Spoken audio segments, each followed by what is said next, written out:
पावसाळा सुरू झालेला आहे आणि नक्कीच पावसाळ्यामध्ये थंडीमध्ये आपण अशा प्रकारचे लाडू करून खायला हवेत.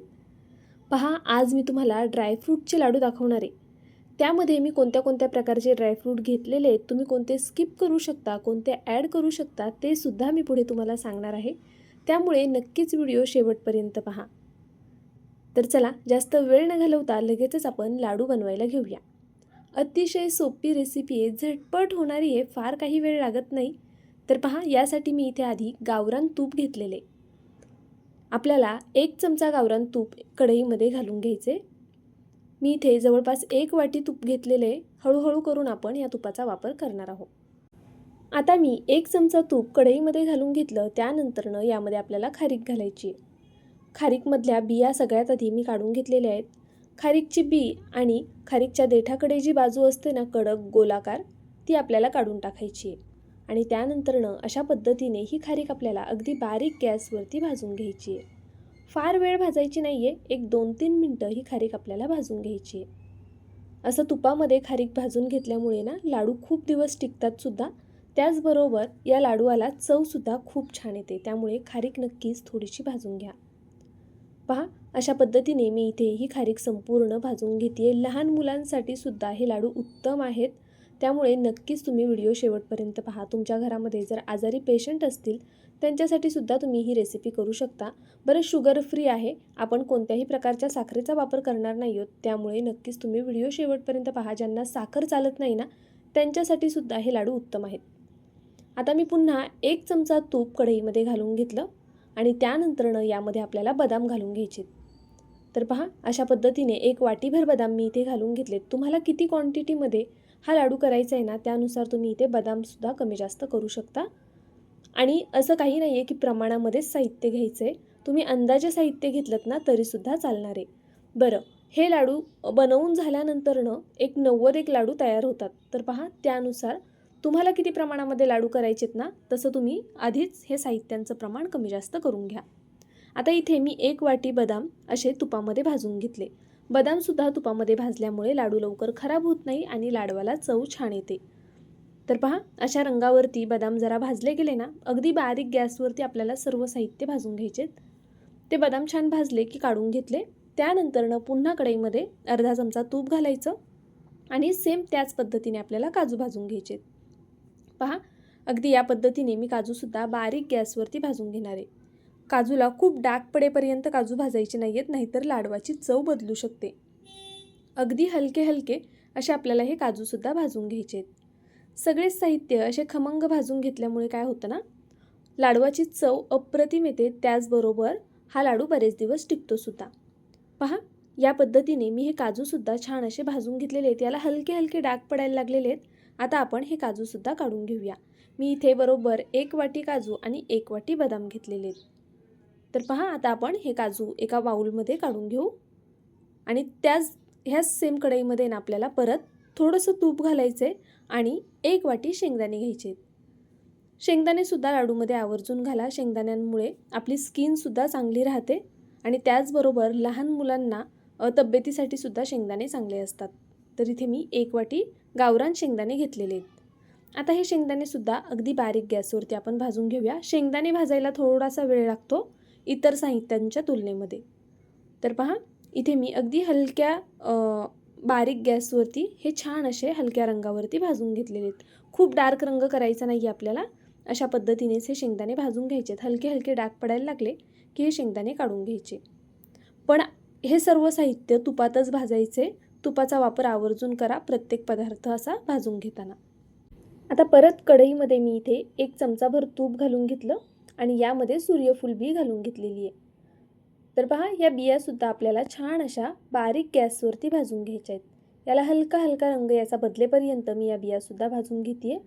जशा इथे मी सूर्यफूल बियांचा वापर केलेला आहे त्याच पद्धतीने तुम्ही पंपकिन सीड म्हणजे ज्या आपल्या भोपळ्याच्या बिया येतात ना, त्यासुद्धा नक्कीच इथे वापरू शकता. पहा, याचा रंग हलकासा बदलला गेला आहे. छान अशा या बिया भाजल्या गेलेल्या आहेत. आता आपण या बियासुद्धा काढून घेऊया. केसांसाठी उत्तम असतात, आपलं आरोग्यसुद्धा चांगलं राहतं. त्यामुळे नक्कीच तुम्ही वेगवेगळ्या प्रकारचे सीड या लाडूमध्ये वापरू शकता. तर पहा, परत एकदा आपण अर्धा चमचा तूप घालूया आणि यामध्ये मगज बी घालून घेऊया. मगजबीसुद्धा आपल्याला याच पद्धतीने छान अशी तुपावरती हलक्या रंगावरती भाजून घ्यायची आहे. तर मी अगदी बारीक गॅसवरती ही मगजबीसुद्धा भाजून घेतलेली आहे, पाहू शकता तुम्ही अशा पद्धतीने. अजून कोणत्या वेगळ्या सीड्स तुम्हाला यात वापरायच्या आहेत ना, तर त्या नक्कीच तुम्ही घालू शकता. आणि इथे मी सगळ्या ज्या दोन्ही बिया घेतलेल्या आहेत त्या एक एक वाटी, ही जी लहान वाटी आहे ना काचेची, ही 1 वाटी बी मी घेतलेली आहे.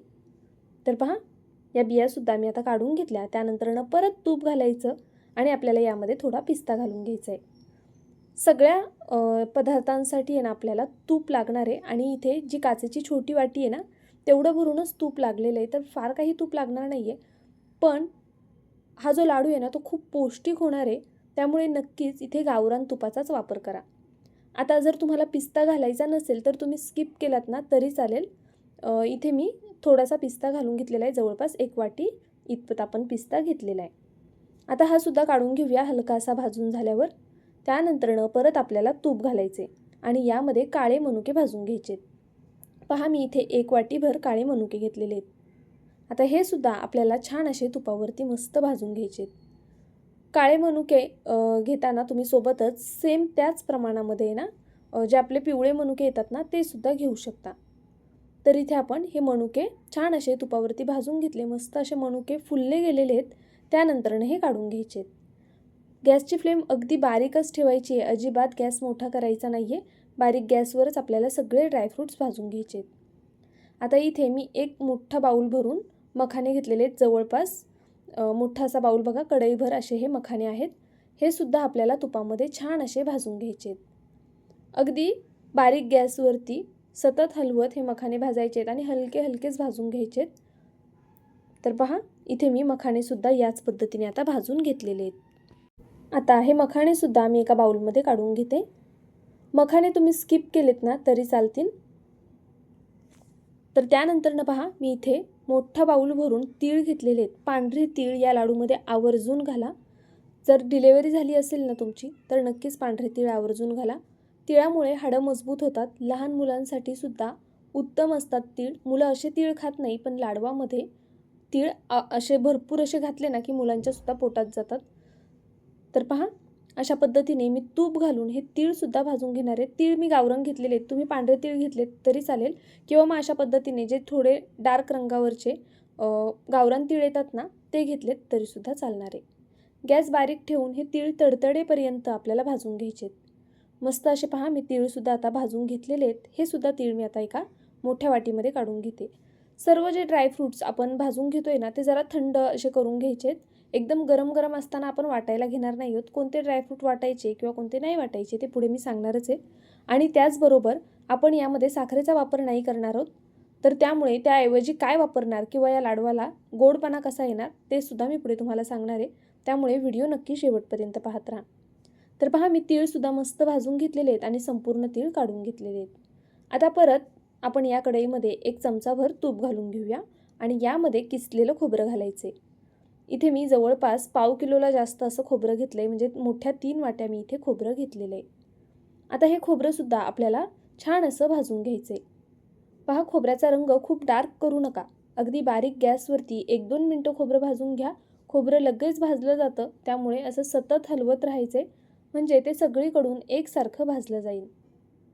खोबऱ्यामुळे सुद्धा आपली स्किन चांगली राहते, हाडं मजबूत होतात आणि यामध्ये वापरलेला प्रत्येक पदार्थ हा आरोग्यासाठी चांगला आहे.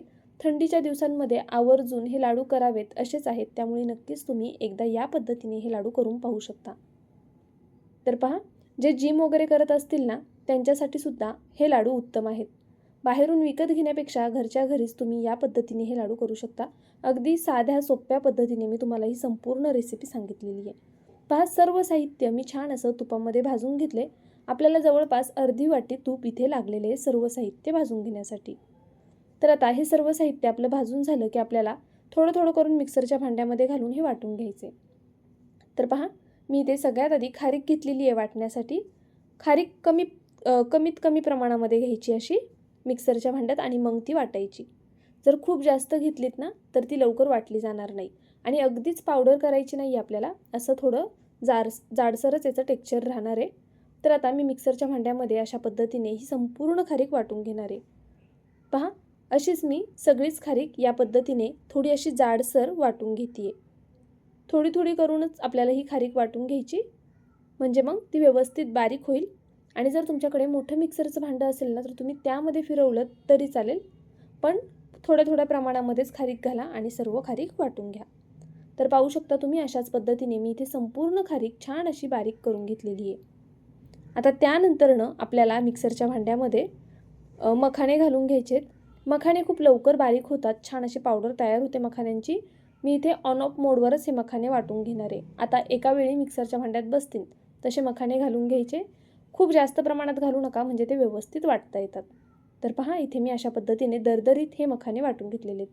अगदीच पावडर केली ना तर लाडू टाळाला चिटकू शकतो, म्हणजे खाताना तो असा दातांना टाळीला चिटकू शकतो. त्यामुळे एकदम पावडर करायची नाही आहे. प्रत्येक साहित्याचं, प्रत्येक पदार्थाचं टेक्स्चर थोडं रवाळ ठेवायचे. मखाणे संपूर्ण वाटून झाले की यामध्ये मी खोबरं वाटून घेणार आहे. खोबरंसुद्धा मी मस्त बघा भाजून ठेवलं होतं. आता हे खोबरं आपण यामध्ये अशा पद्धतीने छान असं बारीक वाटून घेऊया. तर पाहू शकता तुम्ही अगदी या पद्धतीने पहा, हे सुद्धा रवाळ आहे. अशाच पद्धतीने आपल्याला संपूर्ण खोबरं वाटून घ्यायचे. आणि एक मोठं भांडं घ्या हे सर्व साहित्य मिक्स करण्यासाठी, म्हणजे मग तुम्हाला नंतर हे सर्व साहित्य छान असं एकजीव करता येईल आणि व्यवस्थित असे हे लाडू बांधतासुद्धा येतील. तर मी इथे अशाच पद्धतीने संपूर्ण खोबरं वाटून घेतलं. 2-2, 3-3 बॅचमध्ये आपण प्रत्येक पदार्थ वाटून घेतोय. आता पहा, इथे खोबरं वाटून झालं की त्यानंतरनं आपण बदाम वाटून घेऊया. आता मी इथे यामध्ये 1 वाटीभर बदाम घालून घेतले. हे बदामसुद्धा आपल्याला ऑन ऑफ मोडवर वाटून घ्यायचे. जर तुमची मुलं काजू बदाम खात असतील तर तुम्ही हवं तर बदाम बारीक असा चिरून घेतलात ना तरी चालेल, पण माझी मुलं बदाम दिसला की खात नाहीत लाडू. त्यामुळे मी अशा पद्धतीने मिक्सरमध्ये सर्व साहित्य बारीक करून घेतले, म्हणजे मुलांना समजत नाही नक्की आपण लाडू कशाचे केलेले आहेत आणि ते सुद्धा आवडीने खातात. आता सोबतच मी इथे सेम 1 वाटी शेंगदाणे भाजून घेतले होते ना, ते सुद्धा वाटून घेणार आहे. शेंगदाणेसुद्धा ऑन ऑफ मोडवरती असे रवाळ मी वाटून घेतले. अशाच पद्धतीने एक एक करून आपण सर्वच साहित्य वाटून घेणार आहोत. इथे मी आता काजू घेतलेले आहेत 1 वाटी. हे काजूसुद्धा आपण ऑन ऑफ मोडवरती दाणेदार असे वाटून घेऊया. तर पहा, काजूची सुद्धा मी इथे अशी दाणेदार अशी पावडर तयार करून घेतली. आता ही सुद्धा यामध्ये घालून घेऊ. आणि त्यानंतरनं आपल्याला एक गोष्ट मेन म्हणजे लक्षात ठेवा, जे ओले पदार्थ असतात ना ते जरा शेवटी आपल्याला वाटायचे आहेत. त्यामुळे काय होतं, मिक्सरचं भांडं लगेच ओलं होत नाही आणि मग आपले हे बाकीचे साहित्यसुद्धा व्यवस्थित वाटले जातात, जसं की मनुके जे मी सगळ्यात शेवटी वाटणार आहे. आता इथे मी पांढरे तीळ जे होते ना ते घालून घेतलेले आहेत आणि हे तीळसुद्धा छान असे बारीक वाटून घेणार आहे. पहा, तीळ भरपूर प्रमाणामध्ये घालायचे आहेत आणि आवर्जून घालायचे आहेत. खरं तर तिळामुळे हाडं मजबूत होतात. या सर्व साहित्यांपेक्षा पण ना तिळाचे लाडू खरंच करून पहा तुम्ही. यातले 1-2 साहित्य तुम्ही स्किप केलेत तरी चालेल, पण तीळ मात्र स्किप करू नका, हाडांसाठी खरंच उत्तम आहेत. आता इथे आपण ज्या सीड्स भाजून ठेवल्या होत्या ना त्या घालून घ्यायच्या आहेत. मी इथे सूर्यफूल बी आणि मगज बी एकत्रितच वाटून घेणार आहे. जर तुम्ही भोपळ्याच्या बियासुद्धा घेतल्या असतील तर त्यासुद्धा तुम्ही इथे एकत्रित वाटून घेऊ शकता. सोबतच आपण यामध्ये 1 वाटीभर पिस्ता घातलेला आहे आणि आता हे तीनही साहित्य असे दाणेदार रवाळ असं वाटून घेतलेलं आहे. आता हे सर्व मी यामध्ये व्यवस्थित घालून घेणार आहे. तर पहा, म्हणून भांडं आहे ना आधीच आपल्याला मोठं घ्यायचं आहे, म्हणजे हे लाडवांचं जे मिश्रण आहे ते मळायला व्यवस्थित आपल्याला मळता येईल. आता सगळ्यात शेवटी आपल्याला यामध्ये मनुके घालून घ्यायचे आहेत. जर तुम्ही पिवळे मनुकेसुद्धा घेतले असतील तर ते सुद्धा यासोबतच एकत्रित वाटू शकता. मनुक्यांनी नंतर भांडं ओलं होतं, चिकट होतं, त्यामुळे आधी कोरडं साहित्य आहे ना ते वाटून घ्यायचं आणि मग मनुके सगळ्यात शेवटी वाटायचे. तर पहा, इथे मी संपूर्ण मनुके अशा पद्धतीने वाटून घेतले. आता ते सुद्धा आपण यामध्ये घालून घेऊया. मनुके बारीक वाटून घ्यायचेत आपल्याला, खूप असे जाडसर ठेवायचे नाही आहेत. आता सगळ्यात शेवटी काय करायचं, कढईमध्ये परत एकदा थोडंसं तूप घालून घ्यायचं आणि यामध्ये ना आता जे खजूर येतात ना आपले ते खजूर घालायचे आहेत. मी इथे 1 पॅकेट खजूर घेतलेले आहे. हे संपूर्ण खजूर आपण यामध्ये घालून घेऊया आणि तुपावरती छान असं भाजून घेऊया. इथे मी सीडलेस खजूर घेतलेत. जर तुम्ही ते पॅकेटमधले ज्याला सीड्स असतात ते खजूर जर घेत असाल ना तर त्याच्या बिया काढून टाका आणि मग अशा पद्धतीने ते खजूर तुम्हाला भाजून घ्यायचे. खजूर तुपामध्ये भाजल्यामुळे छान असा मऊ होतो आणि भरपूर दिवस टिकायला मदत होते. पण तरी जर तुम्ही खजूर घालताय ना तर लईत लई महिनाभर तुम्ही हे लाडू ठेवू शकता, त्याच्यावर जास्त दिवस हे लाडू टिकणार नाहीत. खजूर ओले असतात त्यामुळे लाडू लवकर खराब होऊ शकतात. म्हणून खजूर तुपामध्ये व्यवस्थित भाजून घ्यायचे. अगदी बारीक गॅसवरती ह्याला छान असं 2-3 मिनटं भाजून घ्या. त्यानंतरनं आपल्याला हे खजूर डायरेक्ट त्या मिश्रणामध्ये घालून घ्यायचे. तर पहा, मी इथे छान असं हे भाजून घेतले. जवळपास 3-4 मिनटं मी हे खजूर भाजून घेतलेले आहेत तुपावरती आणि बारीकच फ्लेम आपल्याला ठेवायची आहे. आपण यामध्ये खजूरचा वापर करतोय त्यामुळे इतर गोड साहित्य म्हणजेच जसं की साखर असेल किंवा गूळ असेल ते घालण्याची गरज तुम्हाला पडणार नाही आहे. आता इथे माझं जे बाकीचं साहित्य आहे ना, ते मी आधी सर्व छान असं हाताने एकजीव करून घेते. तोपर्यंत खजूरसुद्धा थोडे थंड होतील. आता पहा, आपण हे सर्व छान असं हाताने एकजीव करून घेऊया. म्हणजे सर्व साहित्य एकमेकाला व्यवस्थित लागलं जाईल. अशा पद्धतीने हातावरती घासून मी हे सर्व एकजीव करून घेणार आहे. यामध्ये जे आपण मनुके वाटून घेतलेत ना, ते थोडे यामध्ये मिक्स करायला तुम्हाला टफ जातील. त्यामुळे असं हाताने चोळून हे सर्व मिक्स करून घ्या. आणि एकदम एकजीव नाही झालं ना तरी चालेल. पुढे मी एक ट्रिक वापरणार आहे, ज्यामुळे तुमचा लाडू अगदी परफेक्ट होणार आहे आणि हे सर्व साहित्य छान असं एकजीवसुद्धा होणार आहे. ते कसं ते मी पुढे तुम्हाला सांगणारच आहे. तर पहा, आधी मी हलक्या हाताने अशा पद्धतीने हे सर्व एकजीव करून घेतलं. आता आपलं हे सर्व साहित्य छान असं व्यवस्थित मिक्स झालेलं आहे, पाहू शकता तुम्ही. आता सगळ्यात शेवटी आपल्याला यामध्ये ना वेलची पावडर घालून घ्यायची. मी इथे जवळपास 2-3 चमचे वेलची पावडर घालून घेतलेली आहे. तुम्हाला वेलची पावडर कितपत आवडते त्यानुसार तुम्ही घालू शकता. आता आपण वेलची पावडर घातल्यानंतरनं पुन्हा एकदा हे सर्व छान असं मिक्स करूया. तुम्हाला हवं असल्यास तुम्ही यामध्ये सुंठ पावडरसुद्धा वापरू शकता. तर पहा, इथे सर्व आपण छान मिक्स केल्यानंतरनं यामध्ये आपल्याला जे खजूर भाजून ठेवले होते ना, ते घालून घ्यायचे आहेत. खजूर मिक्सरला फिरवून घ्यायचे नाही आहेत. अशाच आपण डायरेक्ट खजूर घालून घेणार आहोत. आणि हे जे मिश्रण आहे ते थोडं जास्त झालेलं आहे आणि खजूर मला थोडे लाईटली कमी वाटले. सर्व मिश्रण एकजीव केल्यानंतरनं ह्याचा गोडवा थोडा कमी वाटेल असं वाटल्यामुळे मी यामध्ये थोडासा गूळ घातलेला आहे. तुम्हाला जर गूळ घालायचा नसेल तर तुम्ही खजूरचं प्रमाण थोडं जास्त घेऊ शकता. आपण यामध्ये खजूर आणि मनुके घातलेत त्यामुळे यामध्ये साखर किंवा जास्तीचा गूळ घालण्याची गरज पडणार नाही आहे. पहा, अशा पद्धतीने आता आपण हे थोडंसं आहे ना मिक्स करून घेऊया. खूप जास्त वेळ मिक्स करण्याची सुद्धा तुम्हाला गरज पडणार नाही आहे, कारण आपण हे परत एकदा मिक्सरला फिरवून घेणार आहोत ऑन ऑफ मोडवर. हे सर्व साहित्य एकजीव केल्यानंतरनं आवर्जून हे सर्व साहित्य एकदा मिक्सरला फिरवून घ्या. असं केल्यामुळे काय होतं ना, ह्याचं जे तूप आहे ते मिक्सरला फिरवताना थोडं असं विरघळलं जातं परत आणि हे लाडू परफेक्ट असे बांधता येतात. त्याचबरोबर हे सर्व साहित्य परत एकदा एकजीवसुद्धा होतं. तर पहा, आधी हलक्या हाताने असं हातावरती मी हे घासून थोडंसं मिक्स करून घेतलं आणि त्यानंतरनं हे सर्व साहित्य एकदा मिक्सरला ऑन ऑफ मोडवरती फिरवून घेतलं. पहा, असं केल्यामुळे याला छान असा मऊपणा आलेला आहे, तुम्हाला दिसत असेल. छान असं मऊसूत हे बॅटर तयार झालेलं आहे. आता जे शिल्लक राहिलेलं तूप आहे ना, ते सुद्धा आपण यामध्ये घालून घ्यायचे. जर तुमचं तूप शिल्लक राहिलं असेल तर ते घालून घ्या. इथे बरोबर 1 वाटी तूप आपल्याला लागलेलं आहे सर्व साहित्य भाजण्यासाठी आणि हे लाडू बांधण्यासाठी. तर पहा, हे सर्व मी परत एकदा छान असं हातानेच मिक्स करते आणि आता आपण याचे लाडू बांधून घेऊया. अगदी छान असे याचे लाडू बांधता येतात. हे जे राहिलेलं तूप आहे चमचाभर ते सुद्धा मी आता यामध्ये घालून घेणार आहे. शक्यतो गावरान तुपाचा वापर करा. जर गावरान तूप नसेल तर तुम्ही गोवर्धन किंवा इतर कोणतं तूप तुम्ही वापरत असाल ते तुम्ही इथे वापरू शकता. तर आता मी हे संपूर्ण तूप यामध्ये घालून घेतलं आणि आता हे एकजीव करूया आणि याचे लाडू बांधून घेऊया. याचे जवळपास 90 ते 95 लाडू तयार होतात. तर तुम्हाला किती क्वांटिटीमध्ये करायचे त्यानुसार तुम्ही मिश्रण कमी जास्त करू शकता. याचे जे साहित्य आहे ते कमी जास्त करू शकता.